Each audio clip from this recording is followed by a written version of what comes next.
Queridas irmãs, queridos irmãos, como todos sabem, nossos encontros aqui são marcados pelo caminho que o Evangelho segundo o Espiritismo apresenta.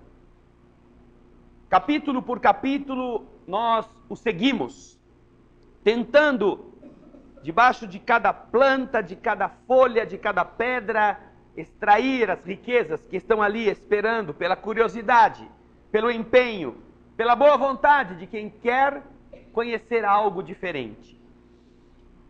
Por isso, voltamos ao capítulo 1, que é aquele que nos está servindo de rota para aquilo que estamos realizando. E na semana passada havíamos comentado o governo superior que dirige todas as coisas, fazendo o ser humano,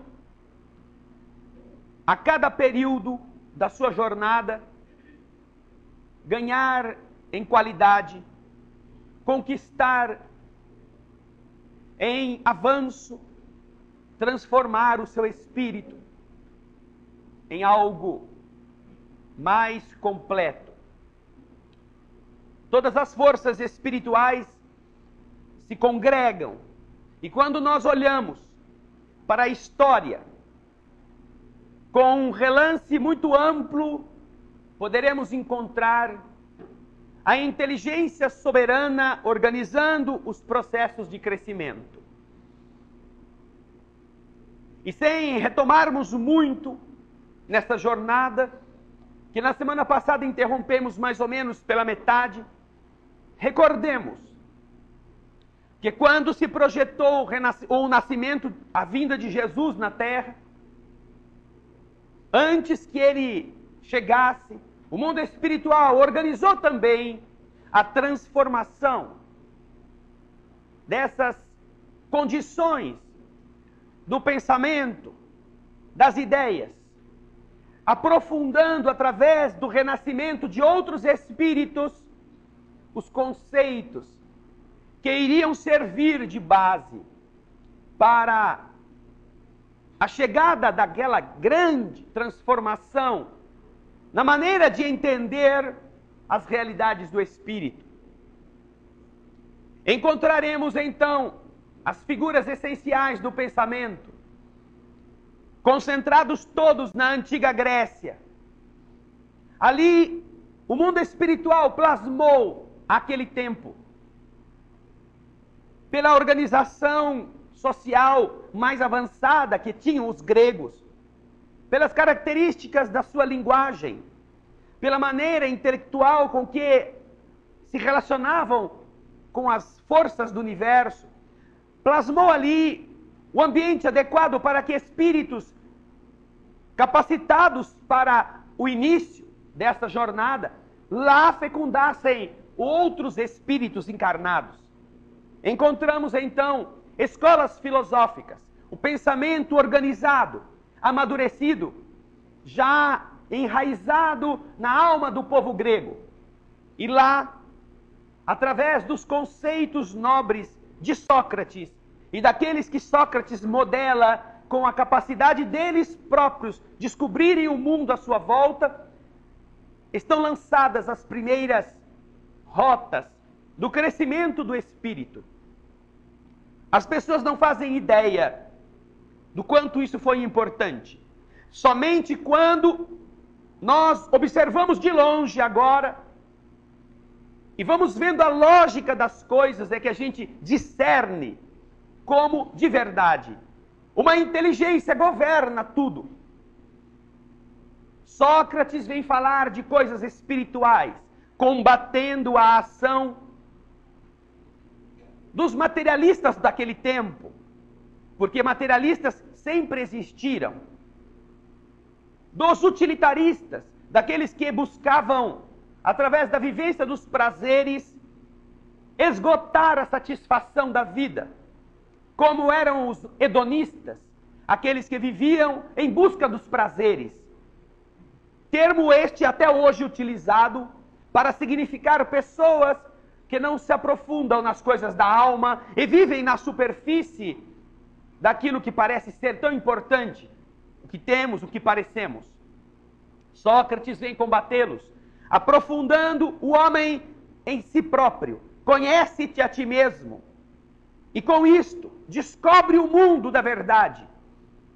Sócrates deixa, através dos seus seguidores, seus alunos, a mente aberta para conceitos espirituais muito conhecidos até hoje. Sócrates acreditava na reencarnação e a pregava. Sócrates tinha consigo diálogo com a entidade amiga que o acompanhava, a quem denominava de daimon, que depois passou a ser traduzido por demônio, mas que não tem nada a ver com esta entidade do folclore religioso. O seu daimon, o seu espírito amigo, aquele com quem conversava, quem ouvia.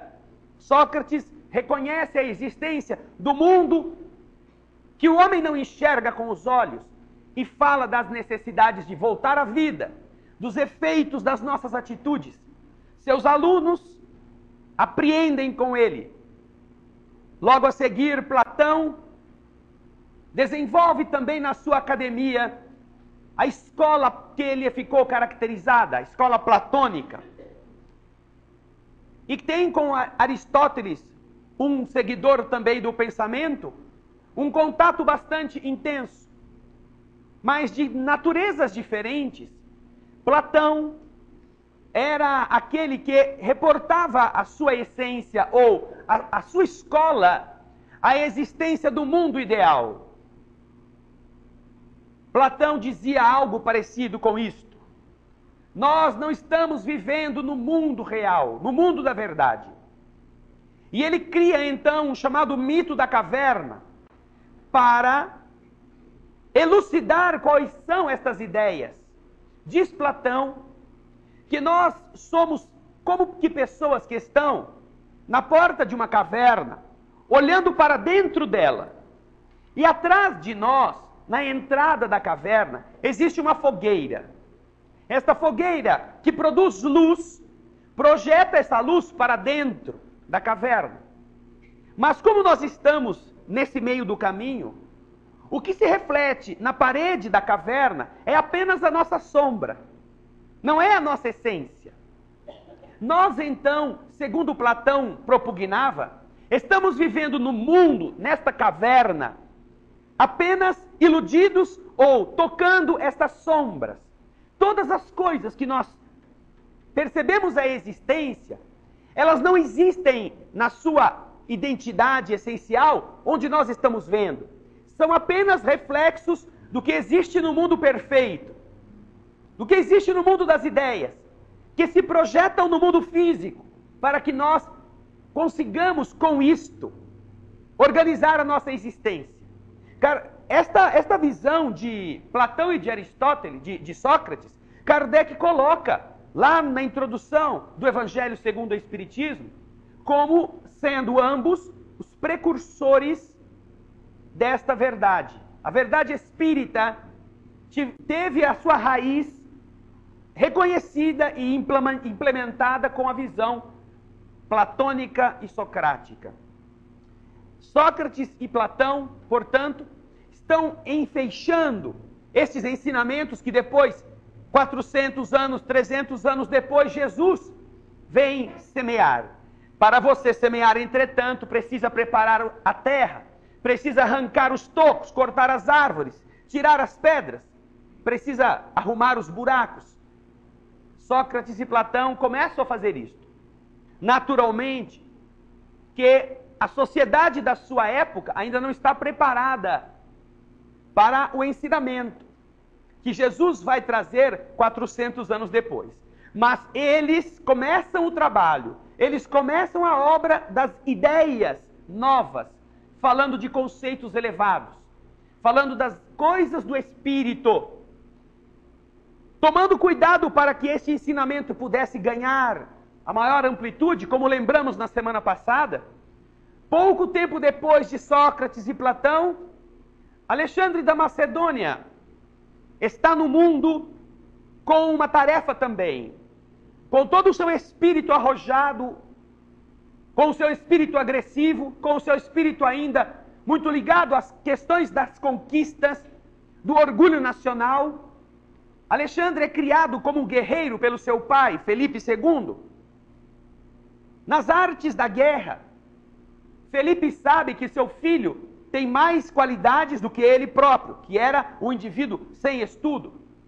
Portanto, Felipe quer montar e organizar o exército macedônico com as falanges, aquelas verdadeiras armas de ataque quase que inexpugnáveis, que até então não havia nos outros exércitos.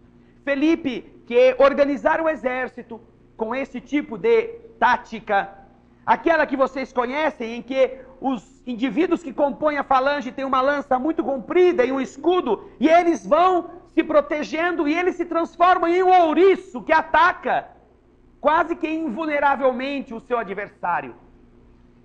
Ele prepara o filho para sucedê-lo, mas sábio manda o filho estudar com Aristóteles, que havia sido discípulo de Platão, que aprendera com Sócrates.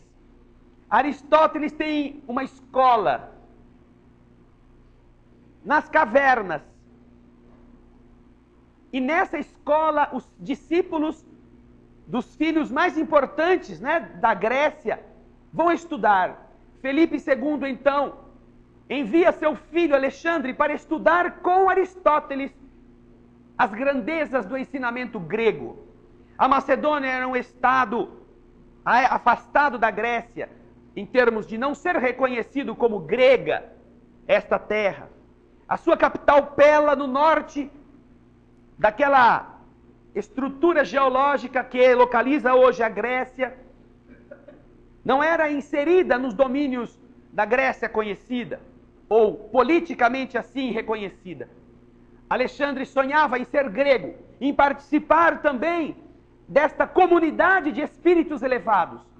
E então, por 2 anos, ele é modelado, ele é educado, ele é despertado nas coisas espirituais pelo seu professor, Aristóteles. Diferente de Platão. Platão falava do mundo das ideias, não é? Do mundo em que as coisas são perfeitas, que não é a terra, de onde os conceitos vêm para a cabeça dos homens e os homens tentam construir no mundo essas ideias que vêm do mundo ideal. Mas as matérias imperfeitas, os objetos ou a mão de obra e a matéria-prima tão duras, tão endurecidas, não permitem que a gente consiga espelhar com perfeição as ideias puras. Essa é a visão de Platão. Existe um outro mundo, onde as coisas são perfeitas. E existe o mundo na matéria, onde nós estamos. Aristóteles, por isso que não se deu muito bem com Platão, não tinha essa mente assim voltada para estas coisas. Aristóteles gostava de observar a natureza. E observando a natureza, entender como funcionavam esses princípios da natureza. Aristóteles observava as estruturas das árvores, como que os insetos cresciam, qual era a sua estrutura. Inclusive, nós sabemos que alguns besouros hoje têm um nome científico dado por Aristóteles. Imagina, besouro, de que honra ser besouro hoje, batizado por Aristóteles. O nome do besouro, nome científico, a compreensão do que significa um nome científico, não é? Porque o nome científico que é dado, Homo sapiens, não é? É um nome em latim, um nome ou em grego, que quer dizer uma coisa, né? A família e a espécie, ou a espécie e a espécie específica, coisas assim que vão dando cada vez mais identidade àquele ser. Essa realidade, Aristóteles desenvolve. Aristóteles estuda as constituições de todas as nações que ele pôde ter contato. Constituições. Naquele tempo já existiam leis que governavam certas cidades, certos estados, na sua estrutura daquele tempo. Ele então colige e faz um estudo comparativo entre mais de 100 constituições que existiam naquela época. Ele escreve tratados sobre rios, estuda as nuvens, quer saber como elas se transformam de carneirinho em jacaré, de jacaré em elefante, de elefante em borboleta. Não sabemos se ele conseguiu entender tudo, mas ele debruçou-se nesse estudo. Então vocês veem que Aristóteles, ele exerce uma outra área do pensamento, que é a área da observação, do que existe fora de nós. E dali retira conclusões pelo estudo, pela comparação. Ele vê o mecanismo que funciona, como funciona a natureza. Aristóteles, então, é um professor de Alexandre. 2 anos depois, pouco mais, Alexandre volta para a sua cidade. Seu pai sofre um atentado, morre e ele assume o trono da Macedônia. Torna-se rei. Agora vai espalhar, e esse era o sonho de Alexandre, tornar o mundo grego. Aquela cultura exuberante que ele aprendera a respeitar com o exemplo do seu professor. Vejam só que coisa mais linda, você ser professor de alguém. Sabemos que aqui sentados e aí assistindo nossa palestra, existem muitos professores que estão desanimados, que estão achando que não vale a pena ser o que são, que estão mal remunerados, mal reconhecidos, e nós entendemos isto. Mas veja que coisa linda você ser professor de uma criatura. Você vai se surpreender com o que acontece. Alexandre, encantado com a grandeza da cultura grega, muito maior do que a sua própria, da pequena Macedônia, incorpora-se à Macedônia, conquista a Grécia, as cidades-estado que se rebelaram contra Felipe, que já as dominava, constrói um estado integral, belicoso é verdade, mantido pela força, mas um estado que ele quer ampliar. Não é a Macedônia que ele quer que governe o mundo. É a Grécia, é a cultura grega que ele deseja espalhar pela terra. E então ele sai em busca de revidar uma agressão sofrida dos persas séculos antes. A humilhação da invasão que a Pérsia realizou na Grécia. E vai para vingar a tradição grega, invadindo pela Turquia, chegando à Grécia, tomando conta da Palestina, chegando ao Egito e indo até a Índia, fundando cidades, espalhando a língua grega, fazendo seus generais e seus soldados se unirem às famílias de outros povos para que criassem laços, para que tivessem entre si identidades culturais. Não deseja Alexandre matar a identidade dos povos, mas ao contrário, deseja que os povos se entrelacem para que possam crescer juntos. Alexandre vive pouco tempo quando constrói esse grande território. Mais ou menos 11 anos, morre de febre na capital do seu império, na Babilônia. O império se esfacela. E quando isso acontece, todos os que eram seus amigos, seus parentes, são assassinados. Porque aqueles que poderiam herdar o império de Alexandre, que são esposa e filho, são uma ameaça aos seus generais, que eram aqueles que foram até o fim do mundo com ele, que agora não queriam que um bebê, um menino ou um moleque tomasse conta do império todo. Queriam eles também dividi-lo entre si. Todos os que poderiam ter alguma relação com Alexandre, quando Alexandre perde o poder, são perseguidos na Grécia. E aqueles que não são assassinados, fogem. Entre eles está Aristóteles. Porque fora o preceptor de Alexandre, Alexandre que admirava o seu mestre, em todas essas excursões pelo Oriente, mantinha o mestre abastecido de informações, de espécies diferentes, mandava os seus emissários levarem animais estranhos, nunca vistos, plantas, minérios, notícias, costumes, e com isto Aristóteles, lá em Atenas, ou na região da Grécia, ia estudando tudo isso, abastecido pelo seu aluno. Todos sabem da ligação de Aristóteles com Alexandre. E então, Alexandre morto, Aristóteles inteligente, fala, melhor eu ir dar um passeio. Porque eu já sei, estudei mais de 150 constituições que existem no mundo conhecido, eu já sei que quando o rei morre é uma tragédia. Porque todo mundo quer tomar o lugar dele, e quem é obstáculo, geralmente é assassinado. Aristóteles pega o barquinho e atravessa o mar Mediterrâneo. Chega na África. Na África, estabelece-se em Alexandria, uma das 15 cidades chamadas Alexandria, que Alexandre da Macedônia criou no mundo antigo.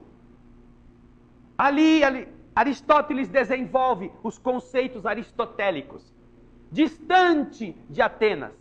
Atenas fica com a academia de Platão. Atenas fica com a influência platônica. O mundo das ideias, o mundo perfeito, fora da terra, aonde a gente se eleva e a gente sente os princípios sublimes para depois tentar vivê-los no mundo. Enquanto que no norte do Egito, a Alexandria daquele período ptolomaico, porque foi um dos generais de Alexandre que herdou a parte do Egito, o general Ptolomeu, que fundou a dinastia ptolomaica no Egito. Ali encontra Aristóteles o ambiente adequado para que as suas ideias prosperem. Funda-se a Biblioteca de Alexandria, aquela que é o núcleo da cultura daquele tempo e por muitos séculos continua a ser.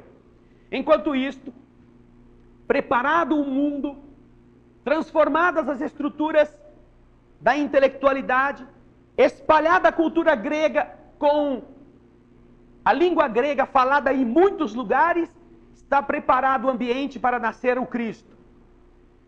Numa modesta cidadezinha, se é que assim era a cidade, nasce o Senhor que vai dizer coisas que ficarão inesquecíveis, mas que não podem ficar grafadas na sua língua de origem. Uma língua extremamente precária, confusa, primitiva. É preciso que ela seja abarcada por uma língua mais cósmica, uma língua mais ampla, que é o grego. Tanto que, quando Jesus termina a sua primeira tarefa, que é feita com o corpo físico, ele precisa requisitar o mais ardoroso inimigo do cristianismo, Paulo. Saulo de Tarso, doutor da lei, culto, nascido em Tarso, província romana. Saulo é convocado pelo Cristo às portas de Damasco, porque estava indo perseguir os cristãos em Damasco. Saulo, portanto, capacitado intelectualmente, conhecendo depois as escrituras que lhe são entregues como um presente de Simão, Saulo passa a difundir isso pelo mundo grego. E Saulo viaja a pé, de barquinho, de camelo, como for necessário, para falar às pessoas, seja no hebreu, seja no romano, seja no grego, estes ensinamentos. Visita inúmeras cidades ou povoados na Anatólia, na região da Turquia. Vai à Grécia, prega no Areópago de Atenas aos sábios daquele tempo. Todos conhecem a epístola de Paulo aos Coríntios. A comunidade de Coríntio, fundada por Paulo de Tarso, se localiza ali naquele istmo que, próximo de Atenas, divide o continente da região do Peloponeso. Existe até hoje Coríntio. Paulo, preso em Roma, lança cartas aos seus diversos núcleos, espalhados pela terra. O cristianismo começa a surgir por esforço inteligente das entidades que governam este processo. Dividem-se ali, então, o espólio do interesse Roma toma conta da Grécia. A Grécia perde o poder através da ação de Augusto, que garante, desde antes da vinda de Jesus, o equilíbrio das forças naquela região. O imperador transforma as estruturas romanas e acolhe no panteão dos deuses romanos os cultos muito semelhantes dos deuses gregos. As culturas se mesclam, os deuses se aproximam, tudo se acalma. A estrutura está preparada para a mensagem do Cristo. Saulo chega em Roma, prega o evangelho, é decapitado na capital romana. Ali estão reunidos espíritos como escravos, como criaturas assalariadas, como criaturas sem nenhum tipo de realce social, que são oprimidas pelo Estado, que têm esperanças que o Estado humano, que o Estado romano não atende. E é no coração aflito que a mensagem do Evangelho começa a fecundar. Começam a surgir as igrejinhas, começam a surgir aqueles pequenos grupos, aqueles que estão agora dedicados. A igreja de Jerusalém continua a existir, envia seus missionários, vai mandando mensagens, vai recebendo do mundo espiritual orientações. Enquanto isto, o mar Mediterrâneo serve de roteiro para aqueles que estão às suas margens realizarem negócios. Um oceano pequeno, um mar pequeno no meio da terra, que você pode chegar aos lugares sem ter que perder-se, porque consegue ver à distância o perfil dos continentes, começa a aprender a mover-se pela ação das estrelas, baseando-se nas suas posições, desenvolvem as navegações que já existiam a este tempo, com os fenícios nas costas da África, nas costas da Palestina, com os gregos, os cretenses. E ali o mar começa a valer-se da inteligência humana e oferecer a essa inteligência os desafios das riquezas. Os impérios marítimos, Cartago, Roma e outros, se constroem. Há disputas todas ao redor do mar Mediterrâneo. Começa a criar-se em Roma a tradição cristã. Pelo sangue dos mártires, o cristianismo brota na alma das criaturas que ficam ali aprendendo, sentindo, conhecendo esses processos.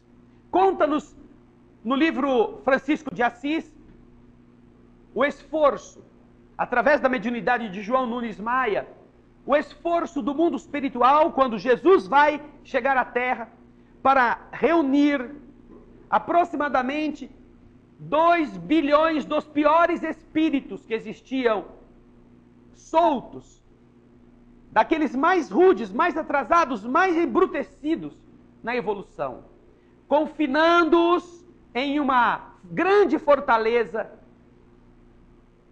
com seus muros fluidicamente guarnecidos, para que dali eles não saíssem, a fim de que a mensagem que Jesus semeou no início pudesse ter tempo de respirar, pudesse ter tempo de brotar, pudesse se cristalizar, fazer as suas raízes se aprofundarem antes de serem elas atacadas. Nesta cidade, descrita pelo Espírito Miramês no livro Francisco de Assis, cujo título, cujo nome, cuja fundação data deste tempo que antecede a chegada de Jesus na Terra, e que é conhecida pelo nome de A Cruzada, porque ela era construída com pavilhões em forma de uma cruz suástica, a mesma cruz que os nazistas depois escolheram para seu símbolo. Ali, neste lugar, estas 2 bilhões de almas estão presas por um tempo. Ficam reclusas aproximadamente por 1000 anos. Os 1000 primeiros anos do cristianismo são aqueles necessários para que o princípio espiritual pudesse encontrar ar limpo para crescer, para espalhar-se, como de verdade espalha-se. Mas aí o que acontece? O velho conflito, Oriente e Ocidente, se instaura. Na região da Palestina, que até então era governada por Roma, nós sabemos que o Império Romano do Oriente durou muito tempo, enquanto que o Império Romano do Ocidente ruiu em aproximadamente 481 depois de Cristo. O Império Romano do Oriente preservava, já de natureza católica agora, porque os próprios imperadores romanos se tornaram cristãos, preservava a guarda dos lugares santos. Mas em uma ação bastante impetuosa e sem todos os recursos que lhe seriam importantes nos desgastes naturais de um império que, muito vasto, já não produzia as mesmas riquezas, os turcos tomam os lugares santos. Os turcos invadem Jerusalém, e os romanos e os cristãos que tomavam conta desses lugares sagrados são expulsos dali. Os árabes, como eles eram assim considerados, eram muçulmanos, eram de outras religiões que não cristãs. Tinham também em Jerusalém o foco da sua fé. Queriam a cidade para eles, porque ali Maomé havia se erguido ao céu. Exatamente onde hoje se encontra a cúpula da rocha, em Jerusalém. Aquela cúpula dourada que você vê nas fotografias de Jerusalém. Embaixo ali existe uma rocha muito grande, de cima da qual a tradição muçulmana diz que Maomé foi guindado ao céu, já que Maomé é o principal líder do muçulmanismo. Havia interesses então em jogo. Quando se perde os lugares santos, a igreja em Roma, que já existia, porque quando a Idade Média, quando o Império Romano do Ocidente cai, quando ele deixa de existir, tudo se esfacela. A única estrutura que existia, que tinha uma hierarquia, era a igreja. A igreja já tinha criado as suas hierarquias religiosas, já tinha criado as suas áreas de atuação, os seus estados, as suas subdivisões. Quando o Império Romano, por volta do ano de 480, rui, a igreja é a única instituição que existe.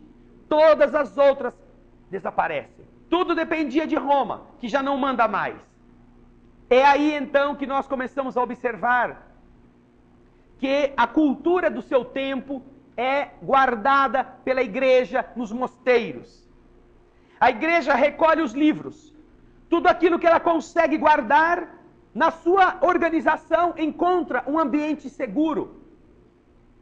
E daí, aqueles que estão dentro dessas organizações se encarregam de preservar essas culturas de todas as diversas regiões e multiplicá-la através dos copistas.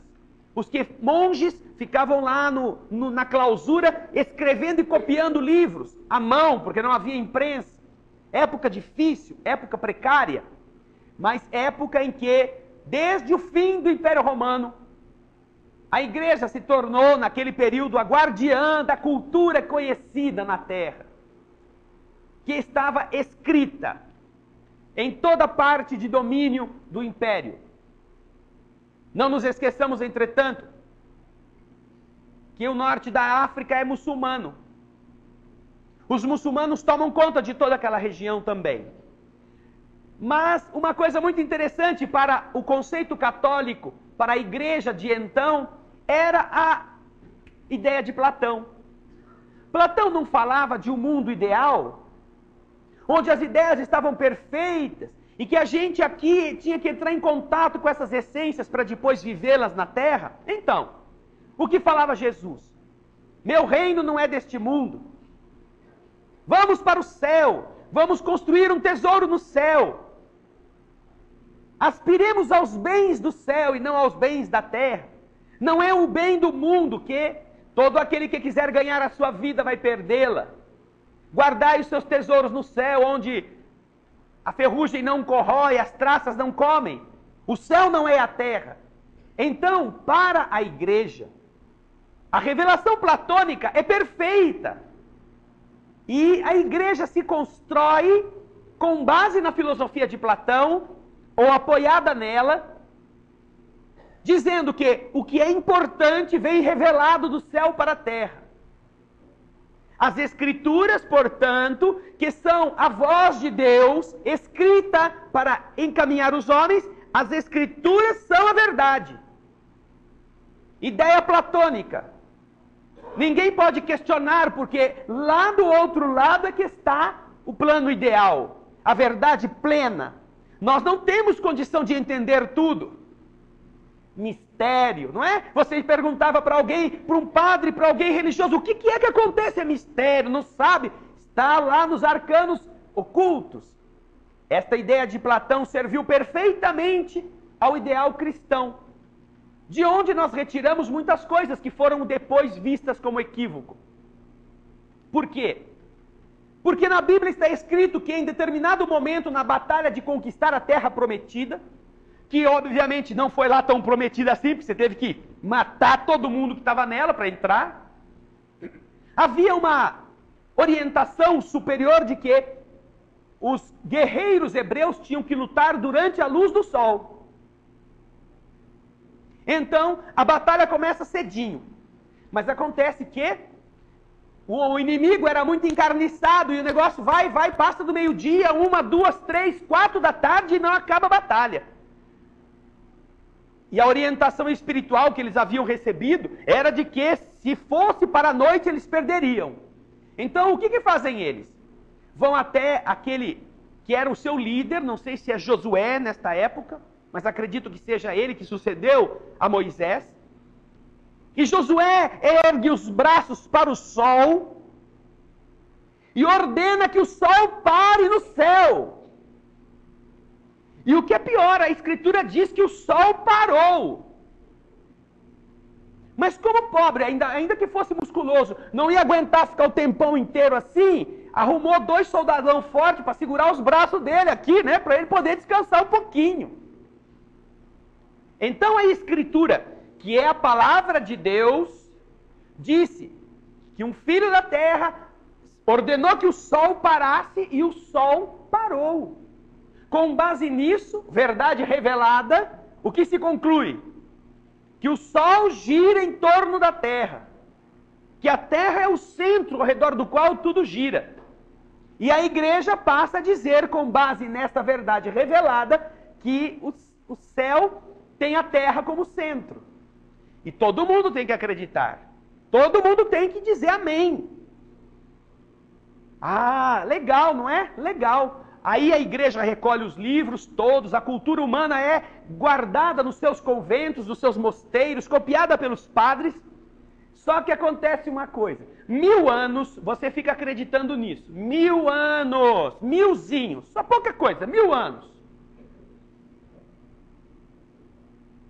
Não nos esqueçamos, entretanto, de Aristóteles.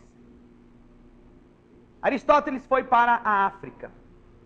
Na África ele desenvolveu o quê? A filosofia aristotélica, baseada na observação. Escreveram-se tratados sobre a observação. Desenvolveram-se as mentes naquela região sobre as coisas da natureza, a observação dos fenômenos da natureza. Então, o que acontece? Alguns séculos depois, os árabes que estavam na região norte da África, Egito, Líbia, Argélia, Marrocos, invadem a Espanha.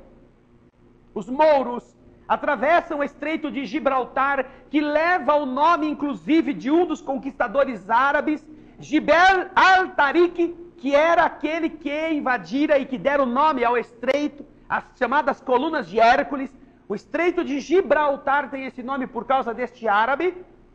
Ele invade a Espanha, Portugal e leva a cultura moura, que carregava as ideias de Aristóteles.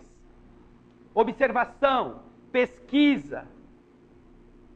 Debruçarmos-nos sobre os fatos da vida, nada de ficar pensando nas outras coisas, no mundo da verdade sublime e inacessível, observar as coisas na terra. Este conceito, vindo por terra, sai lá do Marrocos, do norte da África, e chega até o centro cultural da Europa naquele período, a parte romana, a parte da igreja, que recolhe os livros, agora com a filosofia de Aristóteles. Não mais Platão somente. Aristóteles agora chega ensinando quem estava lendo a pesquisar, a observar. E olha que coisa interessante.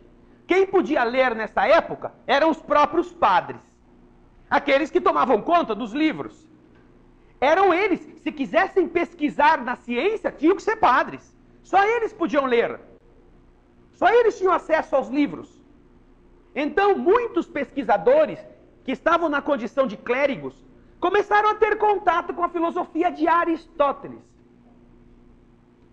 Então, começaram a perceber que a filosofia de Platão tinha algo que a de Aristóteles completava ou modificava. Passaram os próprios padres a observar os fenômenos da natureza, depois de terem aprendido. Escreveram-se outros livros, padres, dentro da igreja, usando a filosofia de Aristóteles, agora como fundamento da estrutura religiosa. E para surpresa, os padres daquela época, matemáticos, biólogos e etc., começaram a perceber que quando você observava a natureza com as leis que Aristóteles recomendava, você chegava a conclusões diferentes daquelas que a Bíblia dizia. Foram os sacerdotes os primeiros a constatarem discrepâncias absurdas entre o que as Escrituras falavam e o que se descobria. Lembram-se de Mendel? Quando vocês foram na escola, no colegial, as leis de Mendel, da combinação dos cromossomos, das ervilhas. Lembram disso? Casca amarela é rugosa, casca verde lisa. Ah, vocês foram nessa aula. Mendel era um sacerdote. E ele usou as ervilhas do convento dele para fazer o estudo. Imagina que desgraça. Aí então começa a surgir o conflito. Começam-se a observar as leis da natureza. E aí começam a ver que o sol já está no centro das coisas, não mais a terra, o que era um absurdo. Então a igreja tenta matar.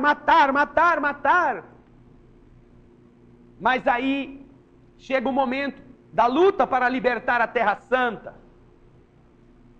Todo esse processo vai combinar-se num período crítico da Terra, da humanidade.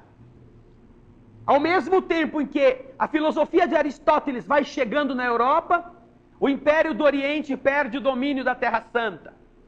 1000 anos depois, o Papa Urbano II, em 1096, grita ao povo que eles deveriam cumprir a Cruzada Santa, para libertar a Terra Sagrada. Jesus vai à frente desta jornada e convoca todo mundo para alistar-se, e começa a primeira cruzada. O mesmo nome daquela cidade, onde os espíritos endurecidos, que conseguiram libertar-se, porque era por um período de aproximadamente 1000 anos que eles ficariam reclusos, eles são retirados de lá e são encarnados na terra. Uns como europeus, outros como árabes. Vão matar-se a si mesmos nas lutas da cruzada, para que a dor que vão infligir um ao outro comece a despertá-los para as leis do Espírito. Cruzada após cruzada, eles se esfacelam, sofrendo sobre si mesmo as leis que eles não conhecem, mas vão começar a conhecer agora pela dor. 200 anos, 300 anos de cruzadas não são suficientes. Quando isto termina, e nesse meio tempo o mundo espiritual semeia luzes no caminho dos homens. No século XI, Francisco de Assis vem reconstruir a igreja. Teresa de Ávila logo depois. E outros luminares espirituais vêm trazer um pouco de esperança. Esperança que é mandada pelos níveis superiores do governo da humanidade. Mas ainda a maldade entre estes seres é muito grande. Logo a seguir, dão início à Inquisição, a perseguição daqueles que não acreditam nas mesmas coisas, transformada em hegemônica, conquistando poder e exército, pretende a igreja, invadindo os povos, torná-los tributários da crença. Precisa de dinheiro para fazer as cruzadas, invade outros povos e exige tributos, converte a força para tomar daqueles que não aceitam a imposição, e daqueles que aceitam a contribuição tem que vir obrigatória. Mas não há nenhum destes atos insanos que não esteja sendo observado pelas inteligências que governam a terra. A peste bubônica espalha-se, fruto dos resultados danosos de tantos ódios acumulados. Ceifa milhões de vidas em um período em que há poucos milhões na terra. Entre 50 e 100 milhões de criaturas morrem naquele continente, em terríveis condições. Sofrimento após sofrimento, chega um momento em que essas inteligências superiores definem um outro roteiro. Já são 14 séculos da chegada de Jesus. Projeta-se então a transformação da humanidade. Convocam-se espíritos sublimes para que venham exercer com liberdade o sacrifício de erguer os povos. Renascem no mundo espíritos para acelerarem os princípios da arte. Começam os princípios, os primórdios das invenções. A imprensa é inventada e produz em maior quantidade os ensinamentos, que agora podem ser espalhados e tornam-se perigosos porque as pessoas leem. As ações da arte vão fazendo com que as pessoas comecem a respirar.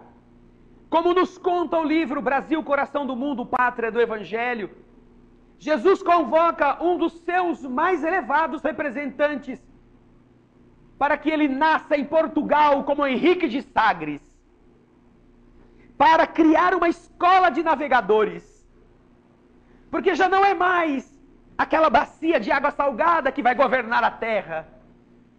Escolhe Portugal, porque Portugal está como que projetado no oceano. É a nação mais pobre da Europa, mais trabalhadora entre todos eles. Henrique de Sagres nasce, organiza uma escola de navegadores, olhando para as estrelas, estudando as tradições dos anteriores a ele, e fundando esta escola, fomenta na curiosidade de outros espíritos que vieram para fazer parte desta epopeia de descobrimentos, a vontade de se aventurarem pelo desconhecido. Neste período a Terra é um prato, é um pires gigantesco, cujos limites as pessoas têm medo de chegar e neles caírem no vazio. Tal é a falta de noções da humanidade. Desenvolvem as tecnologias da construção naval. E diferente das galeras pesadas e difíceis, inspirados por aquilo que o mundo espiritual já os preparara antes, constroem as caravelas, naus menores, muito mais móveis, muito mais fáceis de serem comandadas. E aí atiram-se portugueses e espanhóis nesta epopeia de saírem de casa e voltarem logo, irem um pouquinho mais e voltarem logo, irem um pouco mais longe, ver que o fim do mundo não aconteceu e voltarem logo, e descobrirem que a Terra não era um pires, que a Terra era redonda, aplicarem os conhecimentos da astronomia agora para circunnavegar o mundo, chegarem às Índias, trazerem especiarias, o interesse do comércio, ficarem ricos. Deus sabe a ambição dos seres humanos, e ao saber delas, deixa que o ser humano ambicioso vá mais longe, porque vai descobrir, vai desbravar. É preciso preparar o mundo inteiro agora para que todos possam aprender em novas etapas as coisas lindas do Evangelho. A filosofia de Aristóteles muda tudo. Muda a alma do pensamento europeu. Tomás de Aquino se transforma num dos grandes divulgadores, um padre da igreja, criando a filosofia aristotélico-tomista, unindo Aristóteles com Tomás de Aquino, que dá a ela uma forma religiosa. E a igreja já não consegue matar mais todos aqueles que, no seu seio, dizem que o que está na Escritura não é verdade. Não dá mais para conter este impulso de crescimento. O Renascimento surge, descobertas, belezas, seguidos logo depois pela fase do Iluminismo. O pensamento livre, o raciocínio pleno, a capacidade de cada um poder pensar de outras formas, dá ao ser humano a liberdade.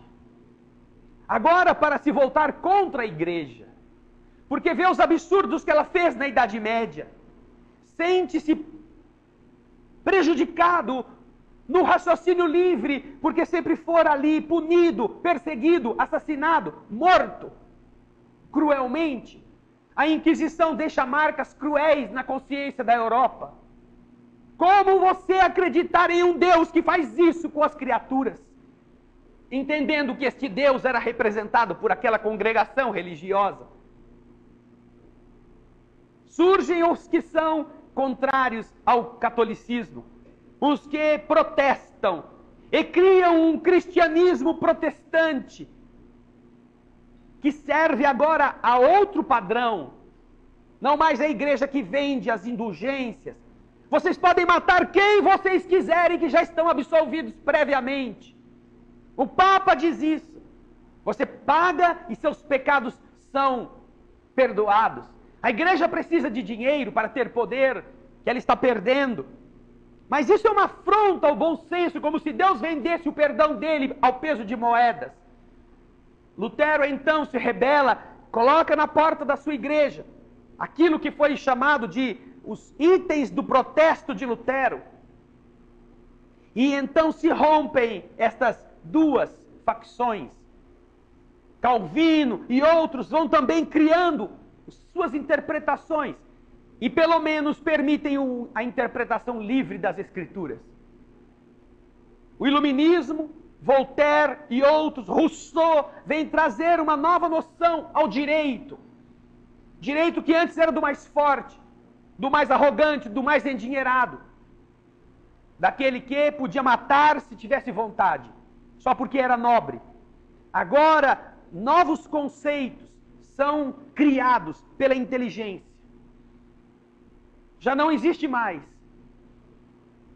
espaço para se fazerem as coisas como eram antes, para os privilégios que em França, do fim do século XVI, do século XVII, do século XVIII, faziam absurdos para o povo, para garantirem as grandiosas construções da nobreza, matando de fome os franceses, revoltados, gritam na Bastilha, a liberdade dos que lá estão perseguidos pelos governos nababescos e irresponsáveis. E a revolução faz uma limpa em quem devia e em quem não devia, como todas as revoluções, infelizmente, perdem o rumo. Tudo isso está preparando a inteligência. Não mais a dependência de um Deus que mata o seu seguidor para tomar o seu dinheiro. Não mais. Agora, todos querem, como Aristóteles pedia, todos querem a ciência, que não diz que a Terra é o centro, ou o Sol, que a Terra é o centro do universo, e que diz que é o Sol quem é o centro do universo. 1000 anos acreditando numa mentira, que a própria ciência depois revela, sem que a igreja possa impedir isto. Agora o homem está pronto. E agora entendemos Jesus. Eu não posso dizer a vocês todas as coisas. Porque vocês que conhecem a mim já me entendem, mas os outros não entendem ainda. Eu me vou, mas eu enviarei um Consolador, que vai falar para vocês de todas estas coisas que eu não pude dizer. E ele chegará na idade da razão, quando os homens quererão aprender pelo raciocínio, não mais do alto dos púlpitos dizendo que a verdade revelada vem dizer que você deve fazer isso ou aquilo. E então começam a andar as mesas nos salões, nas reuniões sociais, nos bailes, as mesas rodopiam sozinhas, e as pessoas se assustam, começam a brincar com aquele evento, fazendo perguntas. Não há como negar um fato. Não há a fraude de alguém manipulando barbantinhos invisíveis. O fato é que nos Estados Unidos e depois em boa parte da Europa, as mesas começam a fazer parte das reuniões de todas as criaturas, fazendo perguntas: vou me casar? Vou me separar? Ai, não vejo a hora. Vou ficar rico? Para que a mesa respondesse. A leviandade das pessoas não via naquilo mais do que um evento, mas estava destacado para assistir isto um enviado do Senhor igualmente. Estava destacado ali um dos mais elevados membros do colégio apostolar, aquele que havia sido já assassinado na Idade Média, queimado por descrer das coisas que a religião queria impor, sem negar a sua fé. Estava de volta o espírito do professor Rivaio, que é interessado em ver naquilo uma chave, começa a estudar o fenômeno. O fenômeno brota aos olhos de quem queira. Ele se debruça e estuda, e estuda, e estuda, e começa a entender como funcionam as coisas. Não só como a mesa anda, porque ele pergunta para a mesa, depois de muitas perguntas, que a mesa responde através de pancadas, que tem uma correspondência com letras, como um código. Ele pergunta: eu não posso conceber, entretanto, que essa mesa, que é feita de madeira morta, me responda como se ela tivesse inteligência, músculos e nervos. E a mesa responde através destes códigos. Não é a mesa que está te respondendo. Somos nós, os espíritos daqueles a quem chamais de mortos, que voltamos para provar que a morte não existe. Não há mais cemitério como fim de tudo. Não há mais adeus na sepultura e lágrimas que ficam ali empossadas na lápide para nunca mais você poder secá-las. Não! A inteligência agora clama por outro caminho. Já não há mais uma igreja que seja a que ordena e que mata, nem uma crença que seja aquela que intimida e rouba. Não! Agora são os espíritos de todas as partes que vêm dizer que a vida continua. E então Kardec, que adota este nome de uma das suas vidas na Gália Antiga, na mesma região onde agora ele era o professor Rivaio, ele que já era uma autoridade intelectual no seu tempo, recebe e compila estes ensinamentos do Consolador prometido por Jesus. Não mais autoridades hierárquicas, não mais quem pisoteie na garganta dos fiéis, não mais proibições, não mais explorações da culpa. Cristianismo simples, generoso e bom. Vem Jesus devolver aos homens que pensam. Inteligência que governa a terra, que governa todos nós, e que sabe que daqui para diante a ascensão da humanidade precisa acontecer aceleradamente. Não foi por acaso que os que morreram nas bocas das feras morreram. Não foi por nada que Jesus se deixou crucificar inocentemente. Tudo está organizado, passo a passo na história da humanidade, para que agora, na última hora, nós entendamos que Jesus, como diz o capítulo 1 do Evangelho, não veio destruir a lei, veio cumpri-la, a lei moral, a lei de amor, de perdão, a lei de bondade, que cada filho agora, como um discípulo amado, cada filho também é convocado no mundo de hoje para ser um pescador de almas. Cada um de vocês não está no mundo para se abanar, para encher os bolsos, para ter o que comer no almoço ou no jantar, para criar filhos. Todas estas coisas devem ser vistas como formas de nós atuarmos no mundo, obedecendo a um plano soberano, um plano lindo de tolerância, de auxílio, de resgate de outros seres, por ajudá-los a compreender as leis do universo, não por intimidá-los, não por ameaçá-los, não por desejar os seus recursos, o seu dinheiro. O cristianismo continuará sendo pobre no bolso e rico no coração. E é o que na doutrina espírita nós aprendemos a sentir. Cada um de vocês que está aqui é um convidado do Senhor para ser a ferramenta que esculpe a nova era. E a nova era vai chegar quando cada um se empenhar e ajudar outros também a perceberem que ela está chegando. Não vim destruir a lei, diz Jesus ao seu tempo. Vim cumpri-la, amar a Deus sobre todas as coisas, amar ao seu semelhante como você se ama ou gostaria de ser amado, não caluniar, não furtar, não mentir, não invocar um falso testemunho, não cobiçar a mulher ou o marido da outra ou do outro, respeitar o seu semelhante. Essa é a lei que Jesus veio cumprir e nos convida, igualmente, a que cumpramos.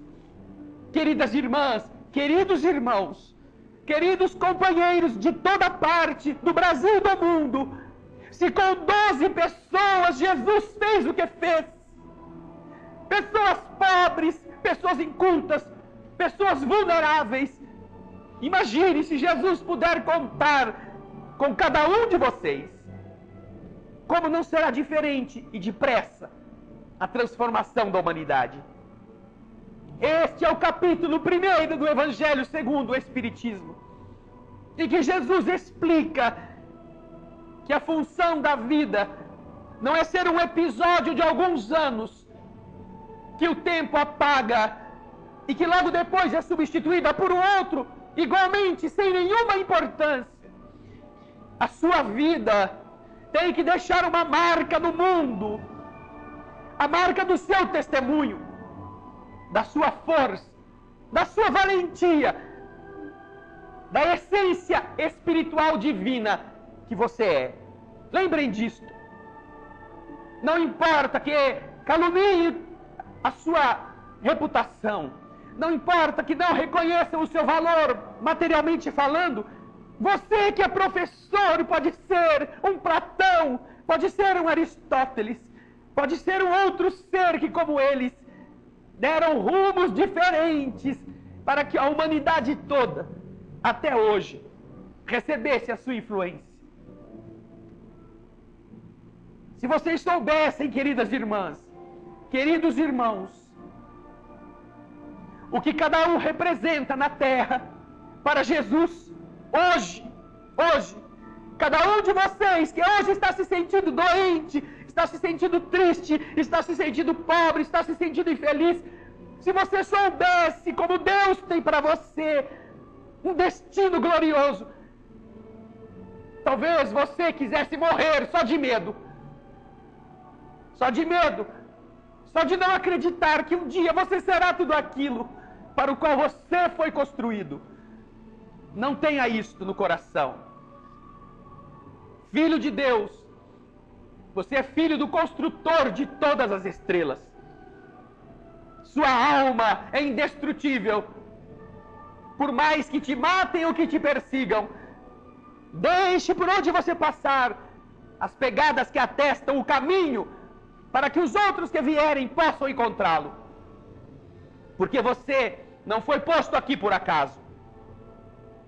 E a gente aprende com a doutrina espírita que o acaso é uma coisa que não existe. Quando olharem para a história da humanidade, vocês estarão olhando para a inteligência soberana que nos governa e que sabe fazer todas as coisas no tempo certo. Diz o Senhor no Evangelho, para encerrarmos esse instante: haverá guerras e rumores de guerras. Mas isso ainda não será o fim. Depois, o Evangelho precisará ser pregado por toda a terra. E aí sim, o fim terá chegado. O Evangelho está sendo pregado na rua, na praça pública, nas televisões grandes e nas televisõezinhas pela internet. Que a gente tenha ouvidos de ouvir e olhos de ver. Não falta muito tempo para que as coisas de verdade deem um salto de qualidade. Que nós possamos fazer justiça ao esforço sublime e nos candidatemos de verdade a permanecermos nesse salto de qualidade moral, transformando-nos interiormente, sendo um outro ser espiritual do que temos sido. Pensem nisso. Muita paz.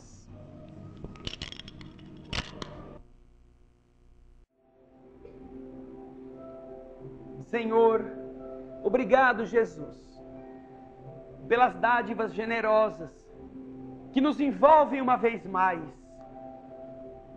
amparando cada ser que está na terra, para ajudá-lo na compreensão das leis espirituais.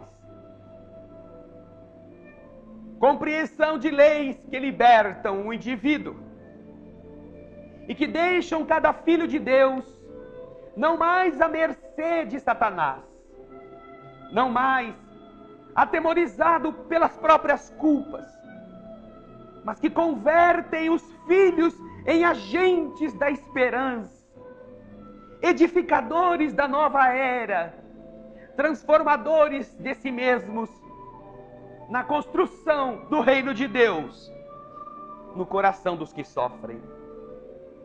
Como é bom, querido amigo, entendermos a lógica do universo, não mais apenas pelo movimento das galáxias, pela construção das rotas siderais, por podermos já através do pensamento teorizar sobre a origem do universo.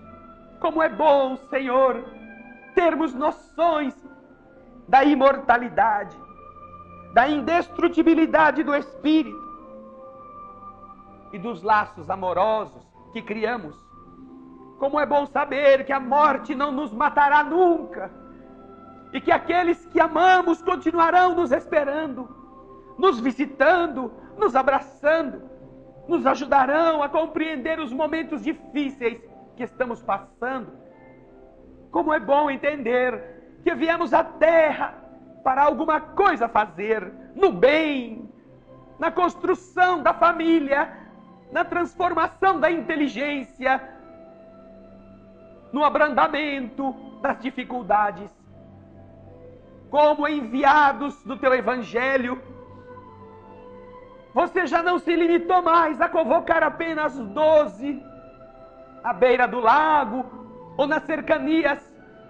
Você convoca gente todos os dias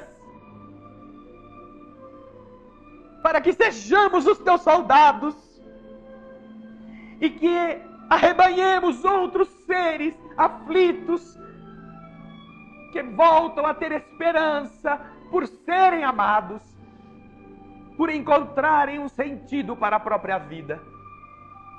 Ah, Senhor, que coisa melhor pode haver do que a gente perder aquela ignorância que nos mantinha atrelado ao barro da terra, amedrontado, temeroso, para substituir tudo isso pelo juízo lógico da fé que pensa, da fé que raciocina, da fé que sente as belezas do amor de Deus que nos ensina o caminho, a maneira e o destino que nos aguarda, esculpido por nós mesmos e apoiado pelo Pai.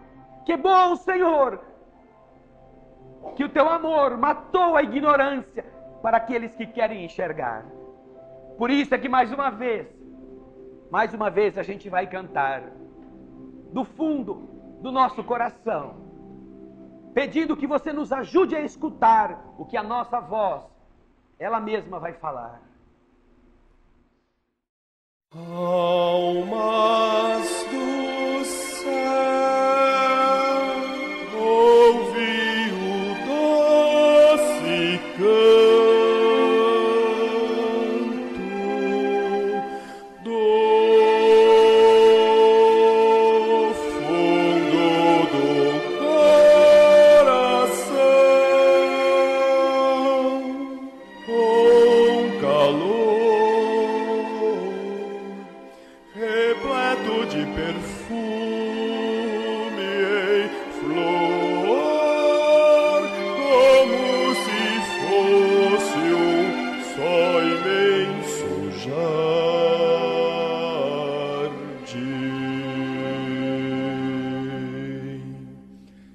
É a voz do bem que o Cristo tem para espalhar por toda a terra e fazê-la cantar. Oh, Jesus, que bom ter-te encontrado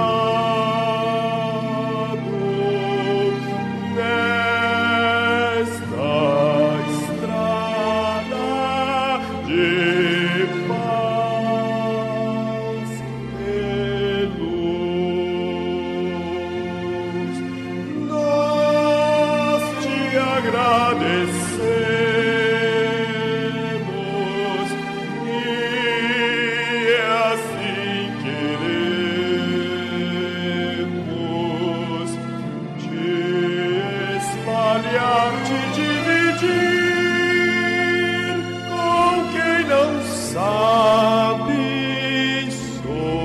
sorrir, a quem ficou na solidão. Deixa eu estender a tua mão a quem precisa te encontrar. Deixe ajudá-lo a te achar, ó meu Senhor.